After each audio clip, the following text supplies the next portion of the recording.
Today is 4th September 2023, which is the third anniversary of the start of Ukraine's offensive on the southern and eastern front lines, which began on the 4th of June 2023. In other words, we are now entering the fourth month of Ukraine's offensive. And I'm going to suggest that, in fact, over the period of these 4 months, it would be more accurate to say, most accurate to say, that Ukraine has not actually achieved anything of any significance at all. Now, I say this because, of course, over the last 2 weeks or so, there's been a lot of commentary in Ukraine, in the Western media, about Ukraine breaching the first line of Russia's defense. I've discussed in recent programs that this definition of what is the first line of Russia's defense varies considerably depending on who the commentator is. The Russians, when they talk about first lines of defense, would tend to mean the Surovikin line, its great engineering works, its dragon's teeth, its concrete pillboxes, its trenches, its minefields, attendant minefields. The Ukrainians and the Western powers, Western commentators, tend to mean something different. They tend to mean the area to the north of these great fortifications, the north and west of these great fortifications, places like Rabotino, Verobovoye, some of the villages near the town of Bakhmut, which the Russians instead would tend to see as part of the zone of control they habitually create ahead of their great fortifications. Anyway, over the last 2 weeks, we've had a whole succession of statements, starting with a comment, by the way, by General Mark Milley, who is the chair of the Joint Chiefs of Staff of the United States, that the Ukrainians have pierced the first of these Russian fortified lines, by which he clearly meant that the Ukrainians have successfully pushed beyond the first positions that the Russians have in what they would call their line of control. And specifically, Milley was talking about Rabotino in Zaporozhye, and to a lesser degree about Verbovoye, that when he first spoke, it's not clear to me that any actual attack on Verbovoye had taken place at all. And following Milley's comments, there was many more comments by Western officials, by Western commentators, and there was a long interview, which I discussed in my program yesterday with General Tarnavsky of the Ukrainian military, all of whom were talking about this breakthrough, that the first line of the Russian defenses had been pierced, and that the Ukrainians were through the most difficult part of the fighting, and that they would be accelerating their offensive from that point onward. That, by the way, was a claim I first saw made by a Ukrainian commander, unnamed Ukrainian commander, in an article in the Daily Telegraph, which from memory I remember reading around 10 days ago.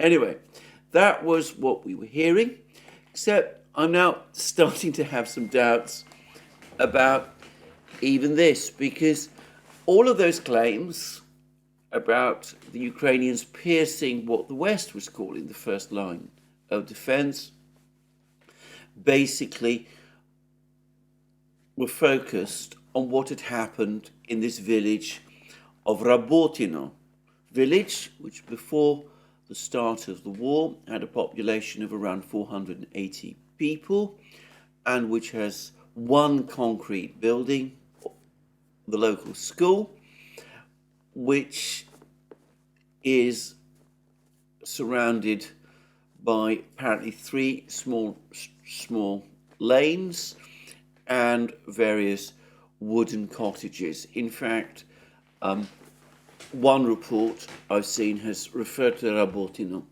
as essentially a large homestead. Anyway, put that aside. As I said, the assumption, the theory behind a lot of the commentary about Ukraine piercing the front lines centered onto what had happened at Rabotino.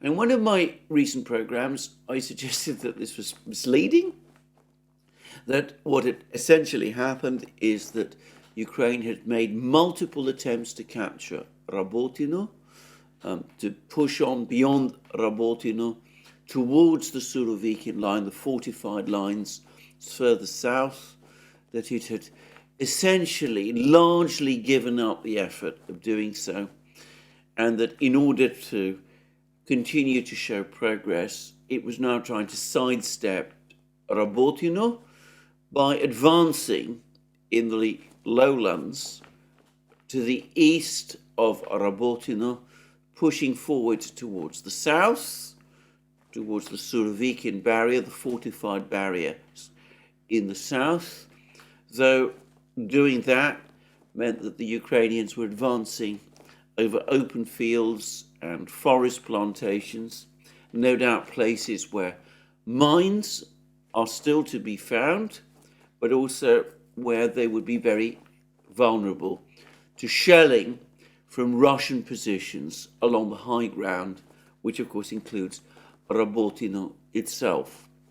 Then after I said that, there were more reports of more Ukrainian attacks towards Rabotino. There was a report that Russian troops had pulled out of Rabotino, though most of the village, or at least a part of the village, continued to elude Ukrainian control. It was in the grey zone because Ukrainian troops who tried to enter it would be exposed to heavy shelling by the Russians. And anyway, it did seem as if the Ukrainians were making some efforts to strengthen their positions with more attacks on Rabotino and also upon the village of Verbovoye further to the east, which is also on the high ground. Well, we've now had more information today and over the course of yesterday, and it seems my first assessment was essentially correct. But what has basically happened is that Ukraine has sidestepped Rabotino. It's advancing to the east of Rabotino. It's redeployed its forces to the east of Rabotino. It's made some efforts to capture Verbovoye, but apparently has been unsuccessful in those attempts. The Russians control all the high ground, and the result is that there's been not only no Ukrainian breakthrough, certainly not of the heavy fortified lines, the Surovikin line, but that in effect Ukraine still remains stuck in the control zone, the Russian control zone, north of the fortified lines, and that they've in fact, to all intents and purposes, as of the time of making this program, that they've achieved nothing, that they've made strenuous efforts to break through. The efforts to break through at Rabotino were unsuccessful. The efforts to break through and capture Verbovoye were unsuccessful. All that has happened is that they're now got more of their men to the southeast of Rabotino, to the southwest of Verbovoye, in these open, in the lowlands, exposed to shelling by the Russian artillery.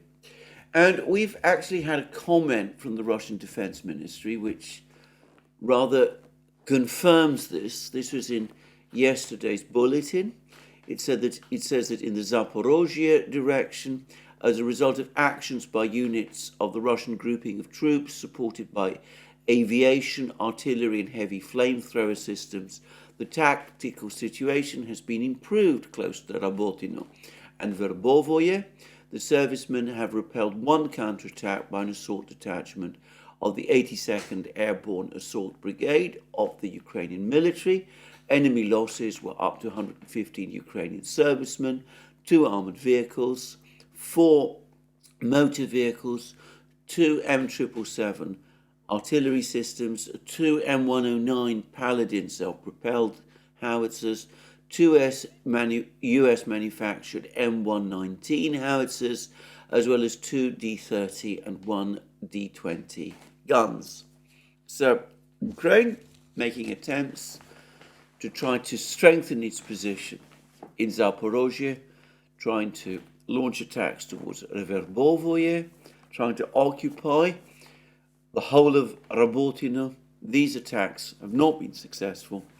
Rabotino, to some extent, remains under Russian control. It seems it's not just a case of the Russians having kept the Ukrainians out of the southern part of Rabotino. It seems that the Russians, contrary to some reports, do continue to maintain some kind of a presence in the southern outskirts of this village, even if most of their troops might have just pulled back to a defense line just to the south of it, and Ukrainian attacks towards Verbovoye have been unavailing. In fact, there was a report this morning from, again, a Russian reporter, which said that the situation in Rabotino was quiet, and apparently Ukrainian attacks towards Verbovoye have been unsuccessful. So all the commentary, all the discussion, all the talk of breakthroughs and piercing of various Russian front lines that we have seen over the last 2 weeks, apparently, as of this moment, is not only inaccurate, it rather conceals the fact that up to this time, nothing of any great significance in this part of the front line has actually happened.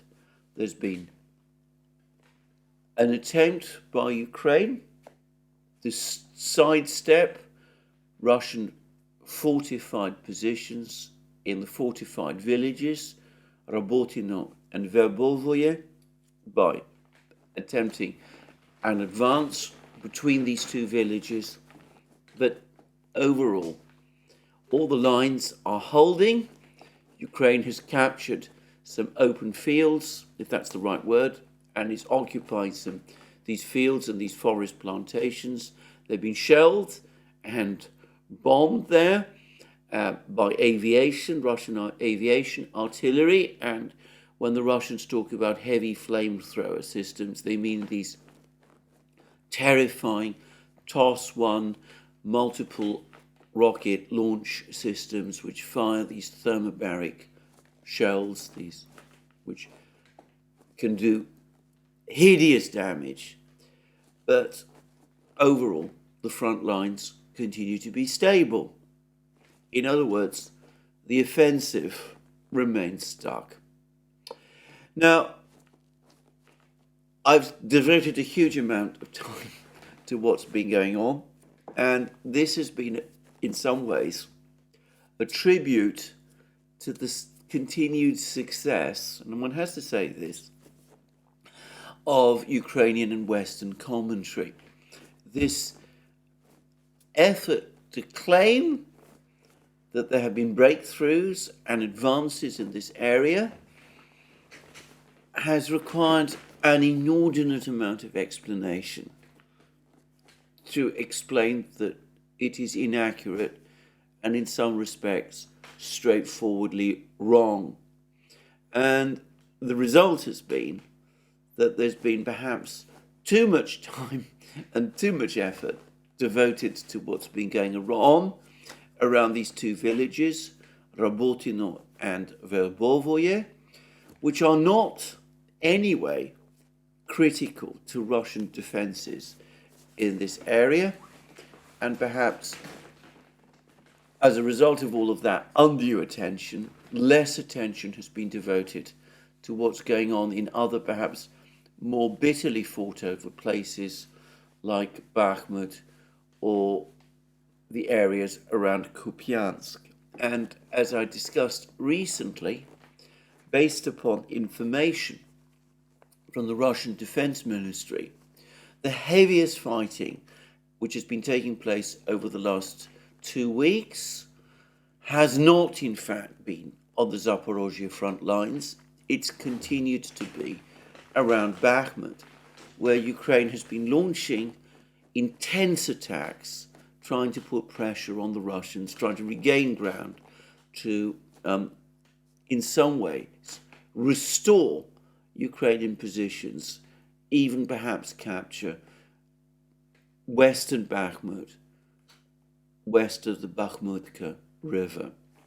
And according to the Russian Defense Ministry and various Russian commentators, last night, the previous 24 hours, Ukraine launched another major attack towards Bakhmut. Again, they battled their way through to this endlessly fought over village of Kleshayevka to the southwest of Bakhmut. As has happened in the past, they managed to enter the south, rather the east, the western tip of this village. Russian reports suggest that the attack eventually petered out and that they were ultimately pushed back. And from what I can understand, it looks as if they don't even control any part of Kleshayevka any longer. I'm not absolutely certain about that. And elsewhere, the Russians have continued to make advances south of Kleshayevka, around the village of Kurtyumovka, and that it is again, for the moment, the Russians who have the initiative. And we can get a sense once more of the fact that this is where the heaviest fighting is taking place. If I go back to that Russian Defense Ministry report, they spoke about the fighting around Rabotino and Verbovoye. They said that 115 Ukrainian troops were lost, that's dead and injured, in the fighting around these two villages on the Zaporozhye front line. Compare that with what the Russian Defense Ministry is saying in its latest report about the fighting around Bakhmut. It says this: in the Donetsk direction, units of the Yug, that's the south group of forces, in cooperation with aviation, artillery, and heavy flamethrower systems, have repelled 3 attacks by Ukrainian assault groups close to Artyomovsk, that means to say Bakhmut, and Severnoye. The enemy losses were up to 285 Ukrainian servicemen killed and wounded, 5 armored vehicles, 7 motor vehicles, a US-manufactured M109 Paladin, and Gvozdika self-propelled artillery systems, as well as 2 US-manufactured 105 M105 howitzers. So, in the fighting around Rabotino and Verbovoye, according to the Russian Defense Ministry, the Ukrainians lost 115 men. In the fighting around Bakhmut, again according to the Russian Ministry of Defense, they lost 285 men. Much more heavy fighting around Bakhmut than on the Zaporozhye front lines. So that's what I'm going to say about that part of the fighting. Now, I'm not going to spend an inordinate amount of time today discussing, going over every single skirmish and battle that's taking place. The key point to say is that the front lines overall remain stable. There were reports yesterday that the Russians have finally made some more progress in this small town of Marinka, well, it used to be a small town. It's been almost totally destroyed, near Donetsk. There's apparently pictures circulating which now show Russian tanks operating on the very, very far western outskirts of Marinka, that the Russians are finally getting close to the final capture of Marinka. I would say that this has been, for the Russians, a difficult and very embarrassing battle. Some Russian reporters claimed that Marinka had been captured by the Russians in October of last year, which is to say almost a year ago. The reality is that the Russians have been fighting to consolidate control of Marinka ever since. Apparently parts of Marinka have been very heavily fortified. But anyway, the Russians, according to some reports, are finally close to getting on top of the battle there. Well, we shall see.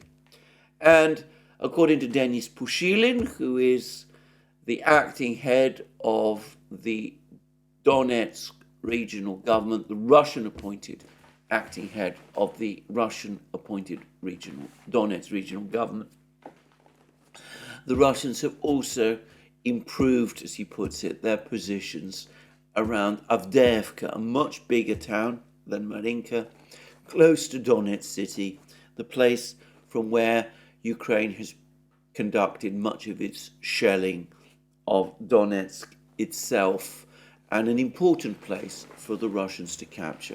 They've been gradually, incrementally tightening their grip around Avdiivka. They made no general attempt to conduct a bigger offensive around this small town, around 10,000 people before the war. But according to Denis Pushilin, they're now doing so. Well, we shall see.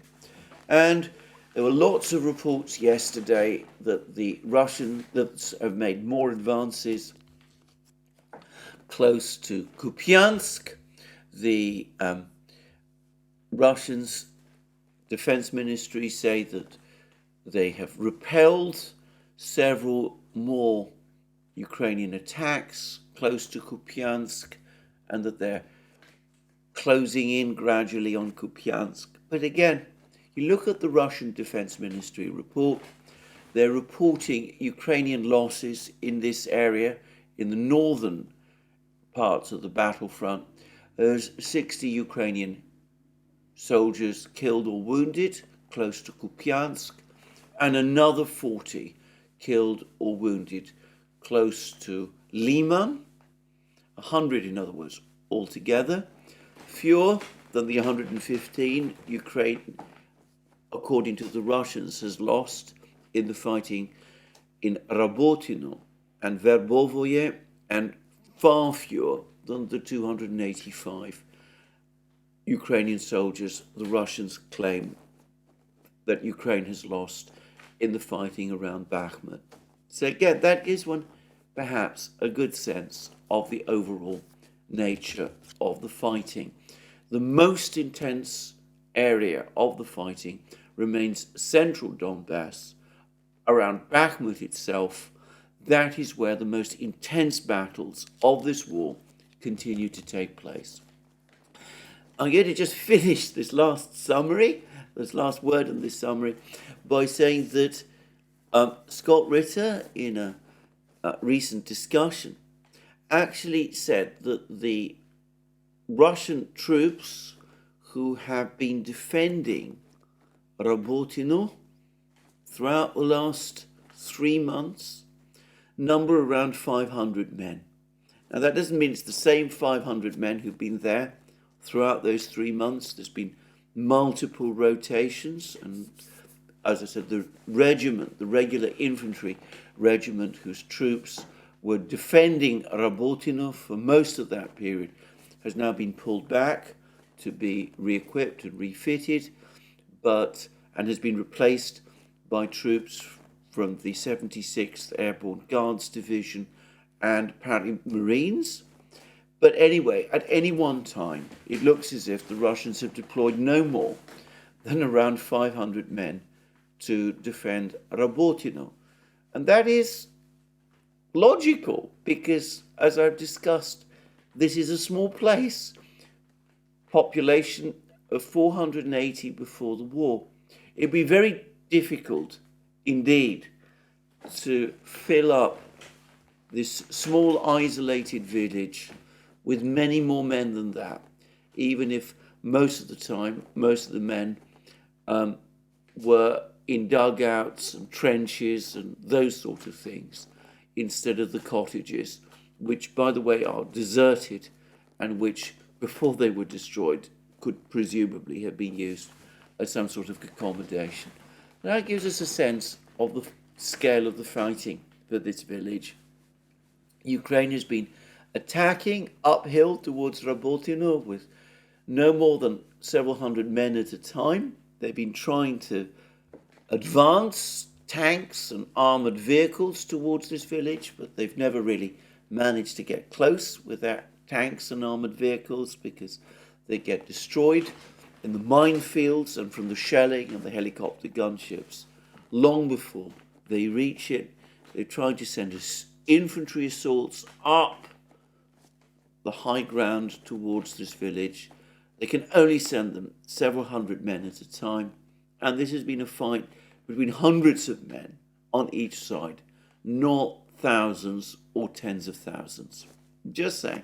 Let me conclude with just a few words about the state of the offensive from our old friend Vladimir Rogov, who is one of the officials of the Russian-appointed government in Zaporozhye region. He says he's just given an interview to TASS, in which he said after the 3 months of the Ukrainian advance, we see that they have been unable to take over any significant population centres as their zone of control has not expanded. They still have not taken Rabotino. Yes, they're holed up in the ruins of a school in the middle of a village, but we're stretched to talk about taking Rabotino under control. So that's, it seems to me, the story of Ukraine's offensive. Now, I talked about the fact that, there are reports of the Russians pushing back in Marinka and in Avdiivka. There's been less information today about the fighting around Kupiansk. I've already touched on the fact that it still seems to be at a much lower level of intensity than the fighting around Bakhmut. That seems to be the focus of the battle. I'm not going to discuss it further. I'm not going to discuss the situation on the battle lines any further. I think the overall picture is clear. The Ukrainian offensive is stuck. A few weeks left before the autumn rains. It's been an interesting article in the Financial Times citing Ukrainian officials who say that the autumn rains and the mud don't really matter that much because the soil around Melitopol is sandy and doesn't become swampy during the autumn rains. That may be right, but it's not something anybody has said before. But anyway, I'm not going to discuss the situation on the battlefronts. Ukraine remains stuck after 3 months of intense fighting, after extremely heavy losses. It's not managed to consolidate control of Rabotino. It's not managed to break through any Russian defense lines, any of the major Russian defense lines. The offensive is now clearly faltering, and relentless spin to arguing the contrary is not going to change that. Well, in the meantime, one particular individual has now finally paid the price for the offensive which is going wrong, and that is, of course, Alexei Reznikov, Ukraine's defense minister. And as has, by the way, been pointed out by my colleague and friend, Alex Christoforou, the fact that Reznikov has been sacked, he's not resigned apparently, Zelensky actually dismissed him, is not a sign of success in the offensive, it's a sign of failure. And if we come back to the reasons that have been given, the fact that there's been a swirl of corruption around the defense ministry. This has been, of course, true for a long time. In Ukraine, people don't get sacked because of corruption allegations. If that was the case, there wouldn't be anybody left in the Ukrainian government. They get sacked for other reasons, and in this case, it's clear that Zelensky is being singled out. No, I say Reznikov has been singled out because the offensive has not gone to plan. Had Ukraine, by this point, been by Melitopol or on the shore of the Sea of Azov, I am sure that Reznikov would not have been dismissed in the summary way in which he has been. And, of course, getting rid of Reznikov does two things. Firstly, it removes from the scene someone upon whom fault can be pinned, but it also does another thing, which is that it tightens Western control of Ukraine's war effort. Reznikov has been an important personality, at least in terms of the conduct of the war. He's been the chief contact between the Ukrainians and Western governments in terms of drumming up arms, weapons for Ukraine. He's clearly come under criticism from some Western sources for the fact that all the weapons that Ukraine has been given, $100 billion of them, have not delivered the outcome that he said, so they want to get rid of him in part for that reason. But as somebody who's actually served in the military, he served in the Soviet military when he was a young man, I presume as part of his national service obligations. Anyway, as somebody who served in the military, he has presumably some sway or some influence over military officers. The West wants to deal directly with Ukrainian commanders. From now on, they don't want interference from a strong defense minister, so they've pushed him aside. And from now on, we will see, I suspect, increasingly, that it will be people like Zaluzhny and Syrskyi that Western officials will directly talk to.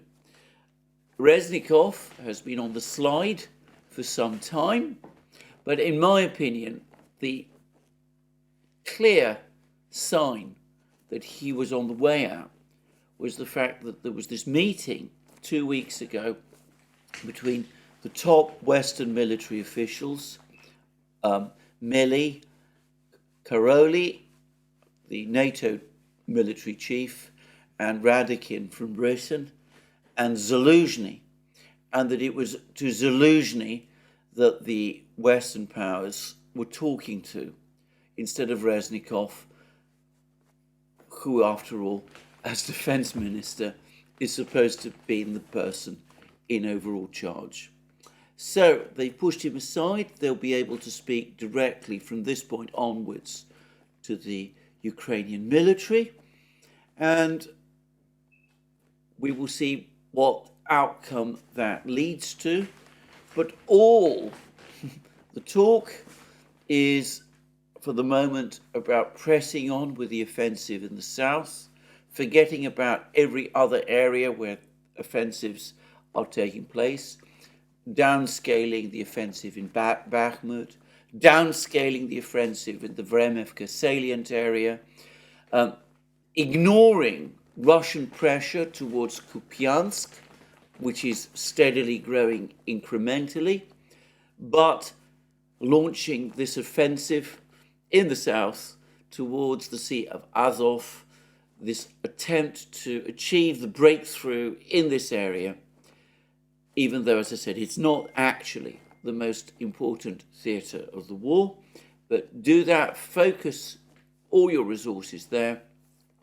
And I suspect the reason is because the Western powers still hope that if they can achieve some kind of progress in this area, the Sea of Azov area, the area of the land bridge between Russia and Crimea, then that will put the Western powers in a position where they can exercise leverage over the Russians to bring the war to an end, to get the Russians to agree to these negotiations, these proposals that have been floated to them in the Tier 1.5 talks, to try to get the Russians to agree to a freezing of the conflict along roughly the existing front lines, allowing the West to press on with the integration of Ukraine into what's left of Ukraine into the Euro-Atlantic structures,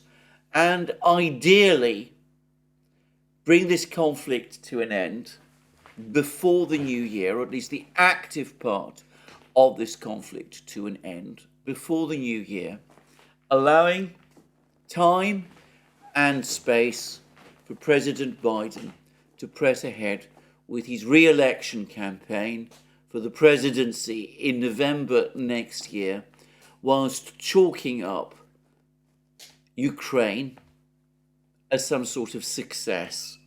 So I think that this is now, to a great extent, what is dictating the Western position in terms of Ukraine, and why they really don't want Reznikov getting in the way, and why they want to be put in a position where they can exert more pressure directly on Ukrainian commanders. And one of the effects of all this talk about Ukrainian breakthroughs, fictitious though it basically is that of course it's giving more a second wind, if you like, to all of those people in the West who have been talking about the need to keep the war going and who've been ardent supporters of the war up to now. All of these people are now coming back. They're saying that Ukraine has regained its momentum, it's got a spring in its step, it can continue advancing, and hopefully, provided there is more progress made on the southern fronts, negotiations at the present time with the Russians can be put aside. So people like Simon Tisdall, for example, at The Guardian, are talking about let's press on to some kind of victory. Robert Clark in The Telegraph, who about a week or so ago was talking about Ukraine running out of men, he now says that the West should combine and give Ukraine everything it needs so that it can finally end the military threat from Russia once and for all. There's an article today in the Financial Times about, let's press on until 2025 and then we'll gain a conclusive victory then. This is what all this talk of Ukraine achieving a breakthrough is bringing about. We see a sort of flicker of optimism return to some sections of the Western media where gloom had previously prevailed. And of course, the intention is not so much to fulfill the greater, grander expectations of all of these people. Rather, it is to keep the war going until the Russians finally decide that they're going to accept the version of peace that the Americans have presented to them. Of course, all of this now depends on Ukraine actually being able to achieve this breakthrough with all the forces that it will throw at Zaporozhye region. And as I've said earlier in this program, up to this point, despite the claims to the contrary, no such breakthrough has been achieved, and it doesn't seem as if it is in sight. Anyway, there we go. Even as we talk about Ukraine, other things are taking place. Now, there is currently underway in Sochi a meeting between Putin and Erdogan. This has been talked about for many weeks.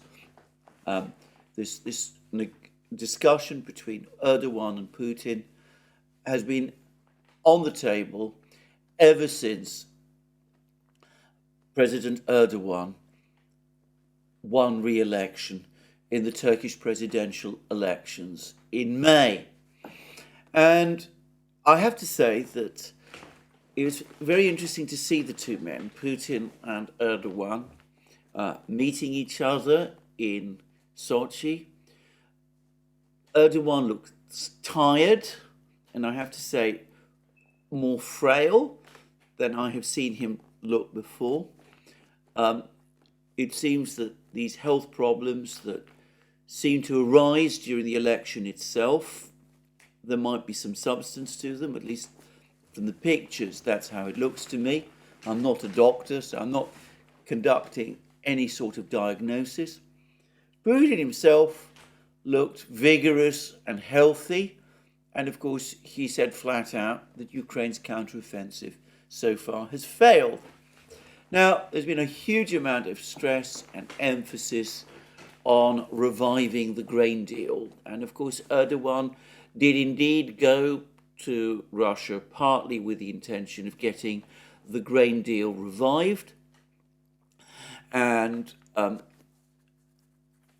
what this has been, the reviving of the grain deal, has been the main focus of Western coverage of this meeting. Now, on that issue, I should say that in his introductory comments and during the press conference, Putin simply didn't give an inch. He basically reiterated that the West and Ukraine had not acted in good faith during the previous grain deal. He said that the promises that had been made to the Russians about reconnecting one of their banks to the SWIFT system, about unblocking Western sanctions on Russian food and fertilizer exports, about ensuring the safe passage of ships through the corridors, the corridor that was created for them, but ensuring that no military equipment passed through that corridor.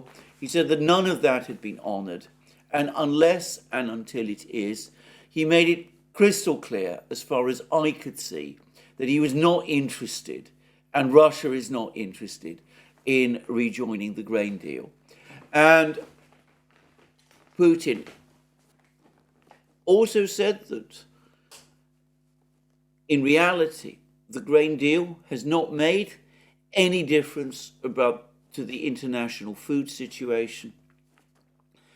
Food prices have been falling, and Russia is in a strong position anyway to make up the difference in terms of food export, food imports to the poorer countries, so that this isn't actually such a big deal anyway.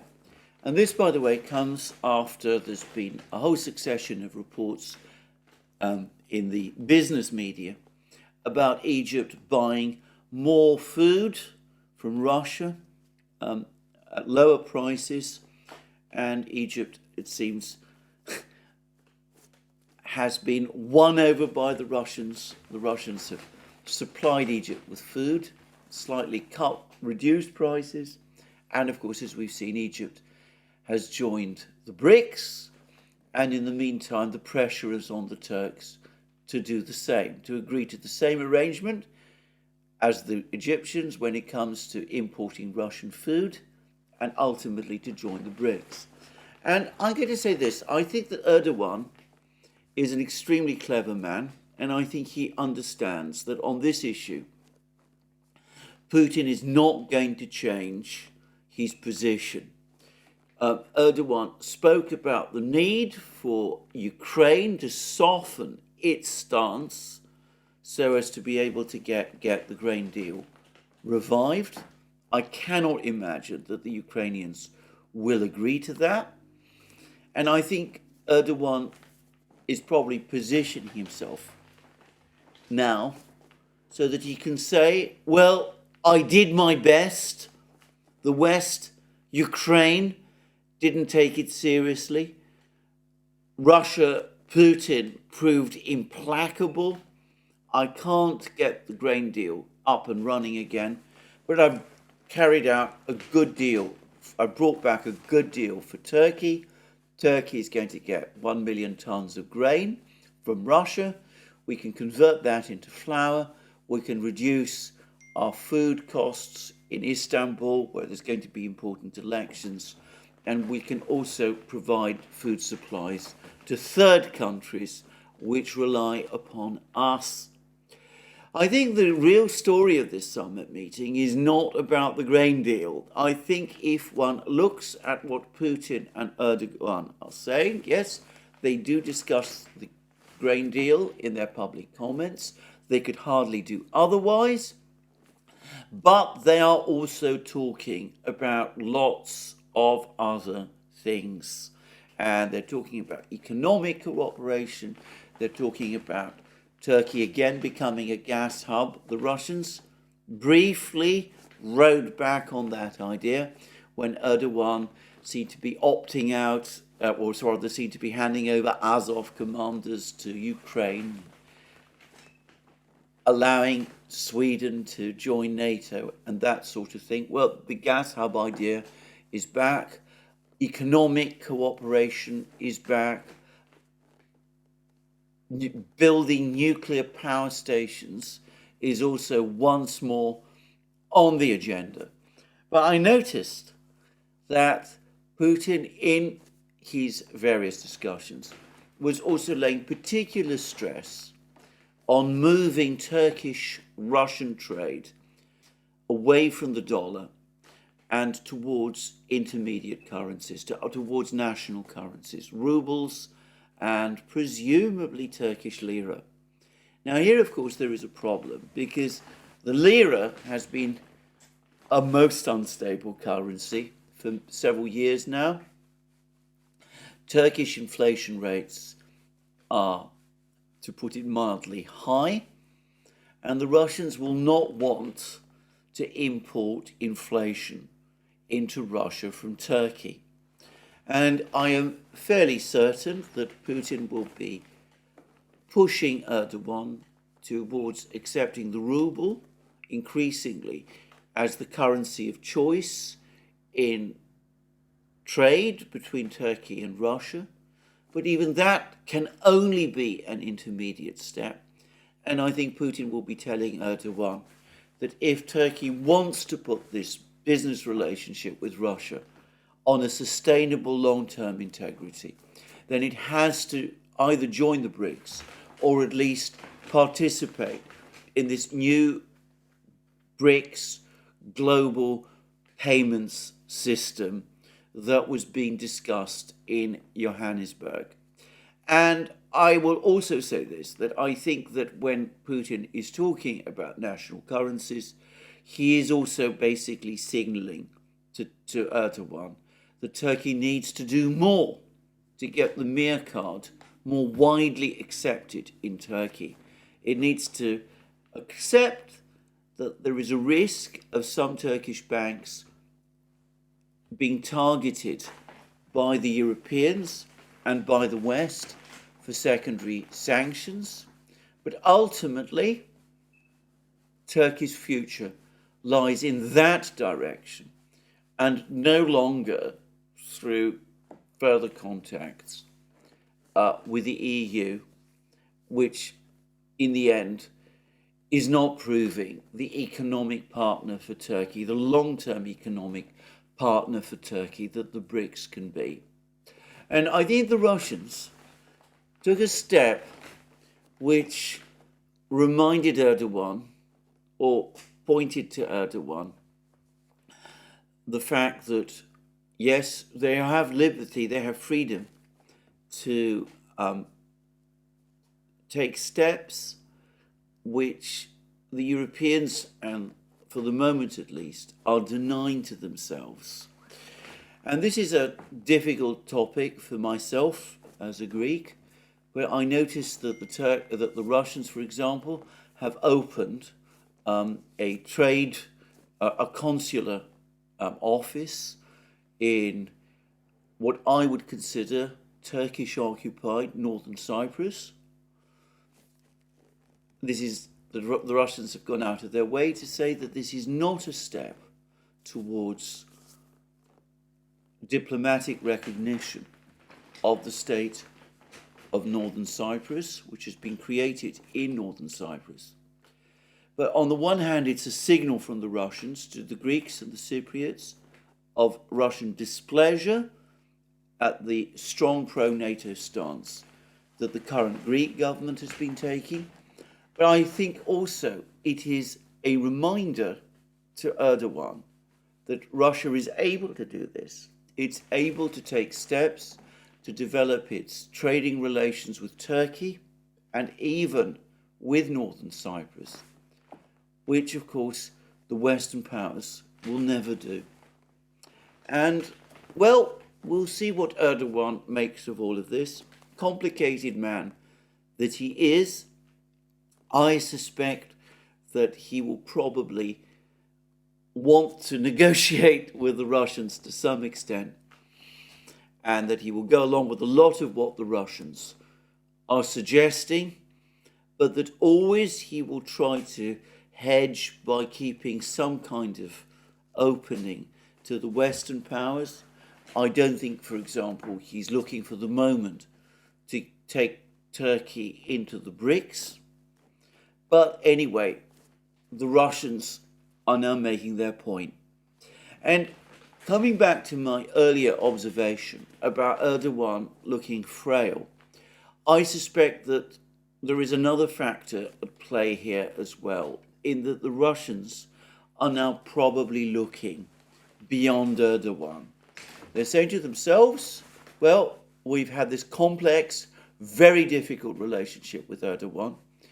Ultimately, for us, it's had many more pluses than minuses, though the minuses have also been there. But we've worked very hard.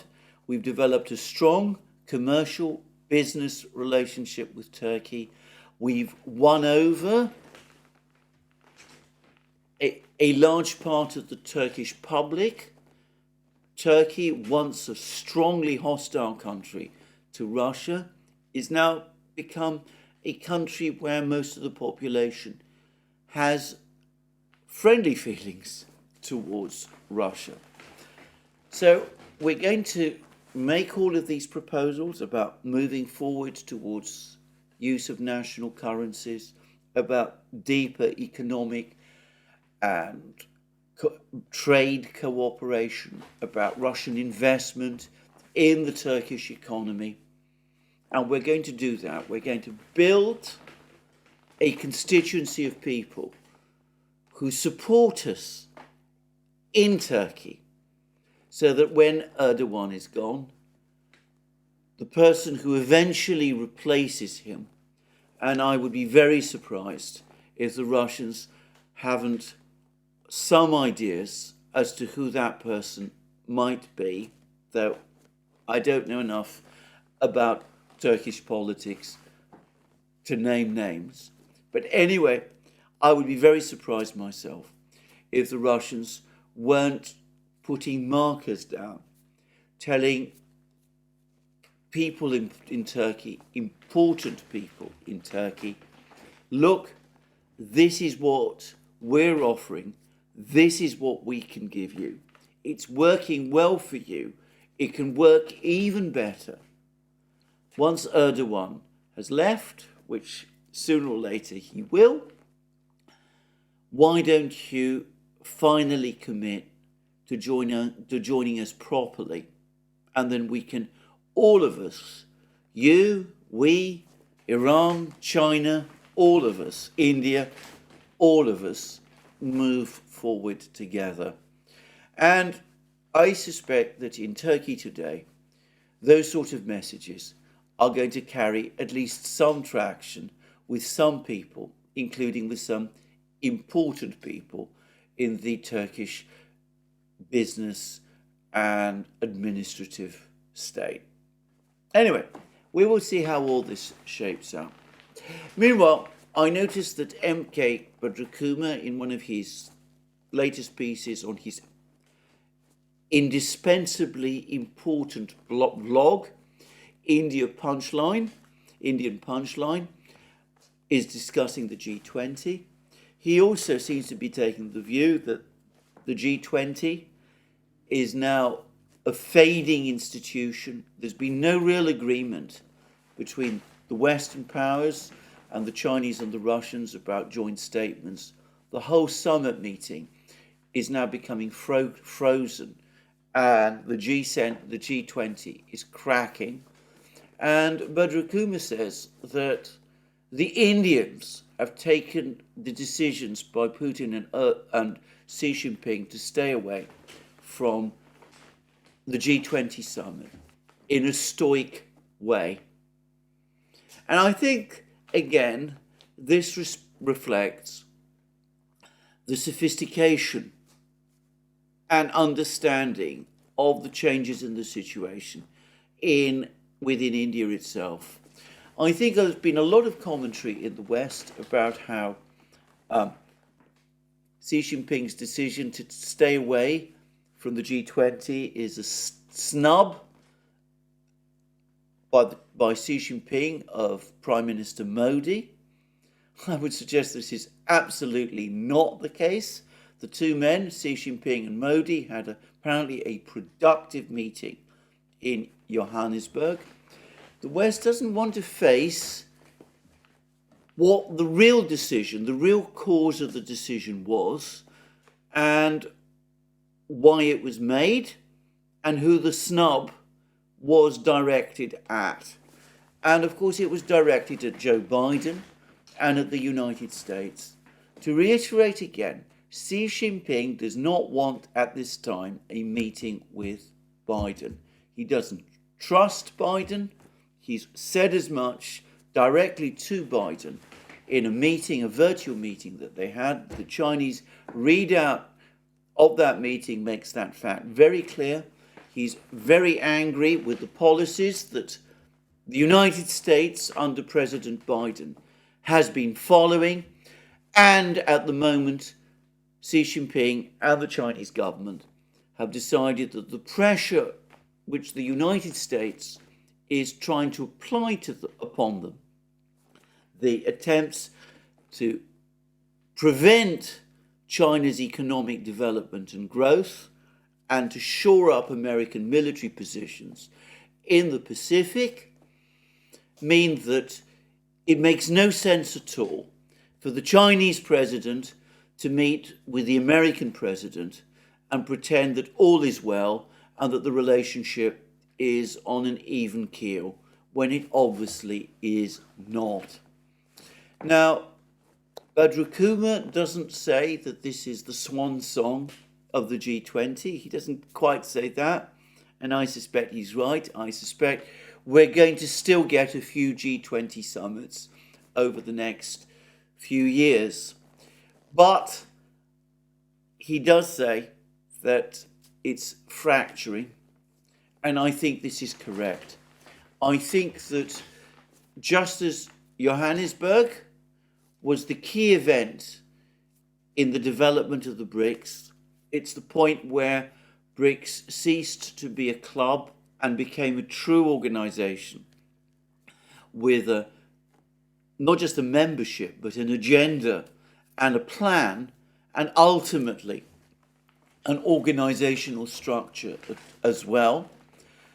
So I think that this is the moment when the G20 has finally lost its relevance and its purpose.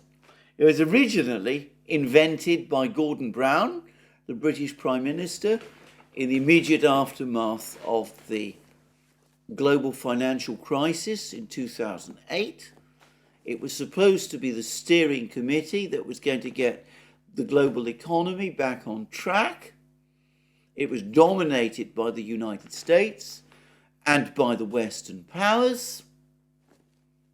It has never really lived up to its promise, and with the rise of the new powers and with the development of the BRICS, it no longer serves any true purpose.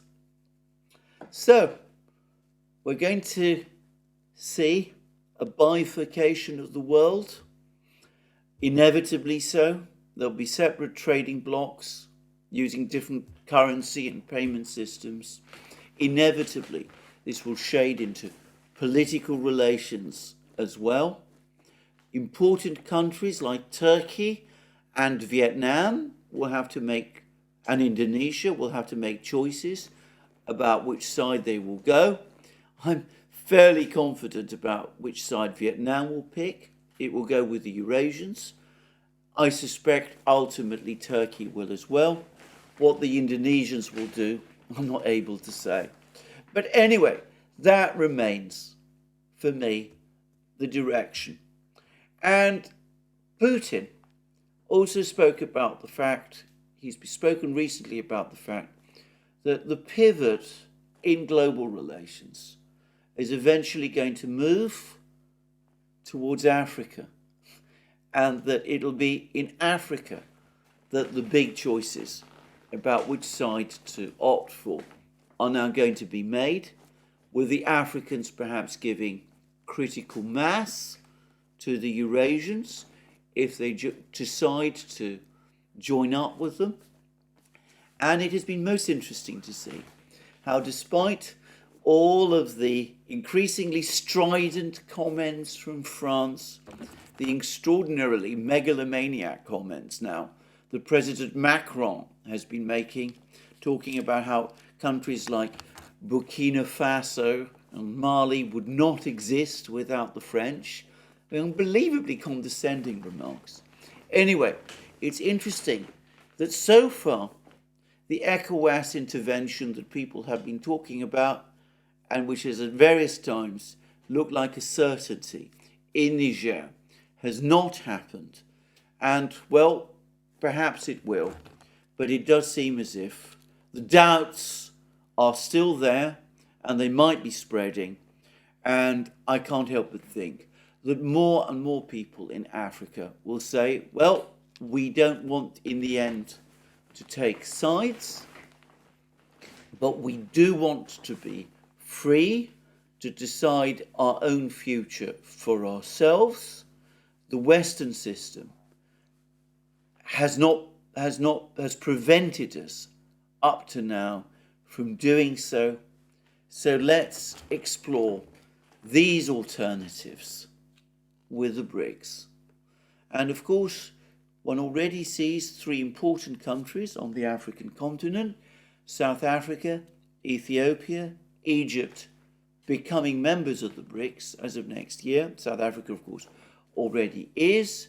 Apparently Algeria is very keen to become a member and was somewhat put out that it wasn't included in the first list of countries that were to join the BRICS. Anyway, that seems to be the gathering trend, and we will see whether it continues that way. But anyway, that's me for today, ending this program on these big topics. That's me for today. I do think that we're in an important moment. There's a lot in play. But the Ukrainian war remains central. It continues to be the catalyst that's causing things to move faster than they would have otherwise done. And of course, its eventual outcome will play a decisive role in shaping the future. Anyway, that's my program for today. Just to remind you again, you can find all our programs on our various platforms, Locals, Rumble, and others. Just to remind you also that I will be rejoining in a big way Twitter, or X as one should now call it, and please keep an eye out for that. Also, please remember that you can support our work via Patreon and Subscribestar, links under this video, and by going to our shop and buying the amazing things that you will find there. our magic mugs, our hats, our hoodies, our t-shirts, our sweatshirts, all those great things. And last but not least, please also, if you've liked this video, remember to tick the like button and to check your subscription to this channel. That's me for today. More from me soon, and have a very good day.